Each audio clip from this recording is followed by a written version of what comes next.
Hi friends, మనం ఈరోజు fruit farming చూడడానికి వచ్చాము. ఇక్కడ ఫ్రూట్ ఫార్మింగ్ ఎలా చేస్తున్నారు, ఎన్ని రకాల ఫ్రూట్స్ని ఫార్మింగ్ చేస్తున్నారో తెలుసుకుందాం.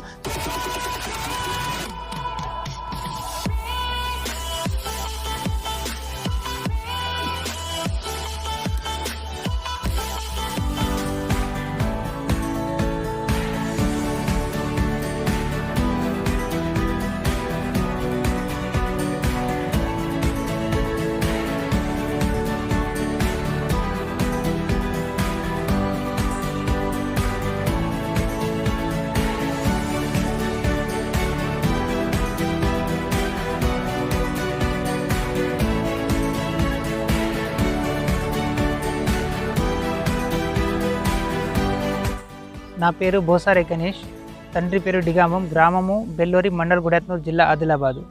నేను గత కొన్ని 5-6 సంవత్సరాల నుండి ministry of skill development and ఎంటర్‌ప్రెన్యూర్‌షిప్‌లో భాగంగా skill development and employment youth ఎవరైతే ఉంటారో వాళ్ళకు ట్రైనింగ్ ఇచ్చి ఎంప్లాయ్మెంట్ కల్పిస్తాను. బట్ చాలామంది అగ్రికల్చర్ రిలేటెడ్ చాలా నెగ్లెక్ట్ చేస్తారు. కాబట్టి అగ్రికల్చర్ రిలేటెడ్ ఏదైనా చేద్దామన్న ఉద్దేశంతో నేను 3 ఏకర్లు జామ తోటను ప్లాంటేషన్ చేయడం జరిగింది. దీనికి మెయిన్ విజన్ ఏమంటే, ఒకటి 2019లో green life agri development welfare society అని ఒక సొసైటీని స్థాపించాను నేను. ఆ సొసైటీ యొక్క ముఖ్య ఉద్దేశం ఏమంటే, ఇప్పుడు ఆదిలాబాద్ డిస్టిక్ని మనం పోలిస్తే కనుక 5,78,000 ఎకర్స్ చాలామంది రైతులు అగ్రికల్చరే చేస్తారు. అంటే పత్తి, సోయా పెట్టేస్తారు. దాంట్లో ఏమవుతుందంటే చాలా మంది రైతులు ఆత్మహత్యకు పాల్పడవలసి వస్తుంది. దానికి మెయిన్ రీజన్ ఏమంటే, అధిక వర్షాలు రావడము, వెదర్ ప్రాబ్లంతో, ఇట్లా సోయాన్స్ ప్రాబ్లమ్స్తో వాళ్ళు ప్రాణం పోయే స్థానానికి వస్తున్నారు. కాబట్టి దాన్ని దృష్టిలో పెట్టేసుకొని ఇలాను అగ్రికల్చర్ రైతులను ఇంప్లిమెంట్ ఏ విధంగా చేద్దామన్న ఉద్దేశంతో నేను ఒక 20 టైప్స్ ఆఫ్ ఫ్రూట్స్ పెట్టాను. అది యాజ్ వెల్ యాజ్ ఎక్స్పెరిమెంట్గా. ఎందుకోసం అంటే, మనం చాలామంది అంటారు మన దగ్గర ఈ పంటలు రాదా, ఆ పంటలు రాదని. మ్యాక్సిమం వస్తుంది. దాన్ని కరెక్ట్ స్టడీ చేసి పెడితే కనుక సక్సెస్ఫుల్లీ వస్తుంది. దాన్ని దృష్టి పెట్టేసుకుని గ్రీన్ లైఫ్ అగ్రి డెవలప్మెంట్ ఆధ్వర్యంలో 20 టైప్ ఆఫ్ ఫ్రూట్స్ పెట్టాము. దాంట్లో వచ్చేసి యాపిల్, ఈవెన్ యాపిల్ కూడా ఉంది. ఇప్పుడు లోకల్ ఏదైతే ఉన్నాయో అవన్నీ 20 టైప్స్ ఉన్నాయి. దాంతో ప్రధానంగా ఒకటి జామా పెట్టినాము. జామా పెట్టి కూడా మనము దగ్గర ఇప్పుడు 15 మంత్స్ అయింది. 15 మంత్స్లో 2 టైమ్స్ ఆల్రెడీ క్రాప్ వెళ్ళింది. ఇప్పుడు దగ్గర ఒక చెట్టుకు మినిమం 20 kgs అలా వెళ్తుంది మనకు. దీన్ని బట్టి మనం ఆలోచిస్తే కనుక ఒక ప్రతి అగ్రికల్చర్ రైతుకు మినిమం 2, 3, 4 ఎకర్లు పొలం ప్రతి ఒక్కరికి ఉంటుంది. దాంట్లో ఒక 2 ఏకర్స్ హార్టికల్చర్కు కేటాయిస్తే కనుక డెఫినెట్లీ అలా లైఫ్లో అనేది ఆత్మహత్యకు పాల్పడే ఛాన్సెస్ రావు. ఎందుకోసం అంటే, పత్తి, సోయా అనేది అది ఎవరి వచ్చే క్రాపు. దానికి మనము ప్రతి ఇయర్ ఇన్వెస్ట్మెంట్ పెడతాము, తీస్తాము. బట్ అదేమంటే మనకు అనుగుణంగా వాతావరణం ఉంటేనే అది సాధ్యం. దాన్ని దృష్టి పెట్టేసుకొని ఒకవేళ హార్టికల్చర్ ఫ్రూట్ ప్లాంటేషన్ చేస్తే కనుక ఒక 1/2 ఏకర్లో జామ చెట్లు, ఒక 1/2 ఏకర్లో ఇంకా సపోటా కానివ్వండి, పప్పాయి కానీ, ఇవన్నీ పెడితే కనుక మనకు 1 టైం ఇన్వెస్ట్మెంట్. ఒకసారి మనం చెట్లు పెడతాము, దానికి మినిమం 15 years వరకు మనం దానికి ఆదాయం పొందవచ్చు.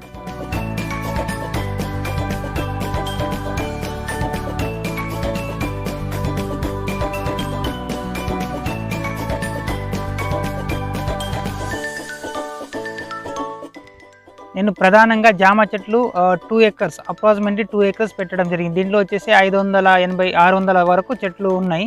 దీంట్లో వచ్చేసి ప్రతి చెట్టుకి ఇప్పుడు చూస్తే కనుక మినిమం 20 kgs వెళ్తాయని నేను అనుకుంటున్నాను అప్రాక్సిమేట్లీ.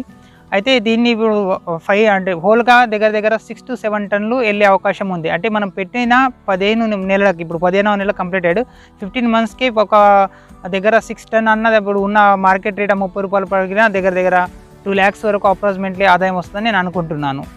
దాంతోపాటు మెయిన్ కాన్సెప్ట్ ఏమంటే, చాలామంది రాదు అని అంటారు కదా. ప్రయోగాత్మకంగా మనం ఏదైతే ఫ్రూట్ ప్లాంటేషన్ చేసినామో అది ఒక 20 టైప్స్ ఉంటాయి. దీంట్లో ప్రధానంగా జామ ఉంది, మామిడి ఉంది, కస్టర్డ్ యాపిల్ ఉంది, యాపిల్ బేర్ ఉంది, యాపిల్ ఉంది, పనస ఉంది, బొప్పాయి ఉంది, ఇంకా తదితర కొన్ని ఫ్రూట్స్ ఉన్నాయి. ఇవి యాజ్ వెల్ యాజ్ ఎక్స్పెరిమెంట్ రిలేటెడ్గా పెట్టడం జరిగింది. ఇది ఒకవేళ కనుక మంచి సక్సెస్ చెట్టు అయితే కనుక ఇంకా ఫ్యూచర్లో ప్లాంటేషన్ ఎక్కువ పెంచుదామన్న ఉద్దేశంతో ఇది నాటడం జరిగింది.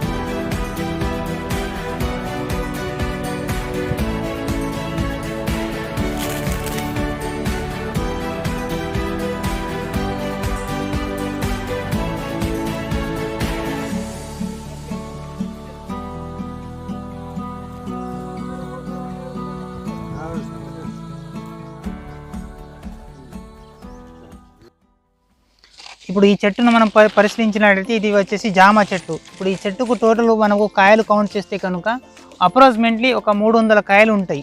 అంటే ఒక కేజీలో మనం 6, 7, 8 అప్ టు 10 వరకు పట్టిన దగ్గర దగ్గర 30 కిలోల వరకు దీనికి మనకు పండ్లు వెళ్తాయని నేను అనుకుంటున్నాను. ఆల్రెడీ దీనికి ఒక 2-3 కేజీస్ ఆల్రెడీ ఇప్పటిదాకా పండ్లు అయినాయి, తెంపడం జరిగింది, మార్కెటింగ్ కూడా చేయడం జరిగింది. ఇప్పుడు ఈ సైజు వస్తుంది కాయ వచ్చేసి.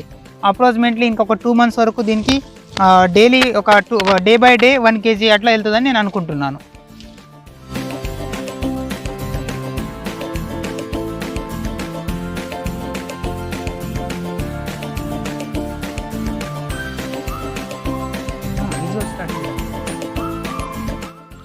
అదేవిధంగా ఈ చెట్టును కూడా మనం పరిశీలించినట్లయితే కనుక ఇది వచ్చేసి అంజీర్ చెట్టు.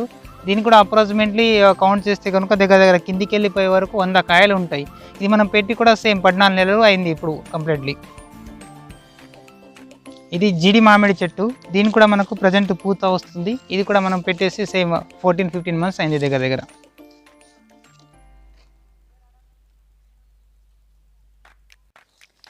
ఈ చెట్టు పరిశీలిస్తే మనము ఇది సపోటాది. దీనికి కూడా మనకు ఆల్రెడీ అక్కడక్కడ కాస్తున్నాయి, బాగానే పూత కూడా బాగానే వస్తున్నది. ఇది కూడా మనము 14-15 months అవుతుంది ఈ చెట్టు ప్లాంటేషన్ చేసి. ఇది చూస్తే యాపిల్ మనము చాలా కాశ్మీర్లో ప్రధానంగా పండే పంట కాశ్మీర్లో, కానీ మన దేశానికి వచ్చేసి చాలా తక్కువ, చాలామంది రాదని అనుకుంటారు. బట్ యాపిల్ వచ్చేసి ఈ చెట్టు కూడా సేమ్ 14 months అయింది. ఇప్పుడు ఆఫ్టర్ 6-7 feet కూడా అయిపోయింది. ఇది వచ్చేసి మనకు ఒక 3 years తర్వాత క్రాప్ స్టార్ట్ అవుతుందని నేను అనుకుంటున్నాను.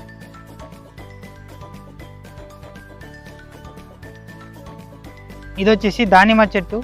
ఇది కూడా సేమ్ 14 months అయిపోయింది. ఇది కూడా చాలా గ్రోత్, హెవీ గ్రోత్ ఉంది, చాలా పెద్దగానే వచ్చేస్తుంది చెట్టు వచ్చేసి కూడా.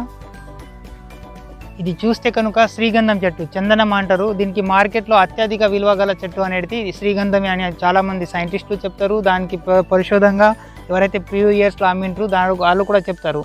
ఇది కూడా మనం ఒక 800 చెట్లు నాటడం జరిగింది. ఇవి కూడా హై రేంజ్లో మనకు పెరుగు బుద్దలు వచ్చేసి బాగా ఇప్పుడు పెట్టి సేమ్ 14 monthsకు అప్ టు 8-9 months వరకు 9 feet కూడా పెరిగింది ఈ చెట్టు. ఇప్పుడు మనం ఈ ఫామ్ను పరిశీలించినట్లయితే కనుక ఇది లాస్ట్ 15 months బ్యాక్ ప్లాంటేషన్ చేయడం జరిగింది. ప్రస్తుతం దీనికి మనకు ఒక ఆదాయం కూడా సమకూరుస్తుంది. ప్రతి రైతు ఏదైతే తనకున్న పొలంలో ఒక 4-5 ఎకర్లు పొలం ఉంటే కనుక ఒక 1 నుండి 2 ఎకరాల పొలంలో మల్టీ ఫ్రూట్ కాన్సెప్ట్తోని అన్ని రకాల ఫ్రూట్ చెట్లు ప్లాంటేషన్ చేసి వాళ్ళు కూడా మంచి ఆదాయాన్ని పొందాలని నేను అనుకుంటాను.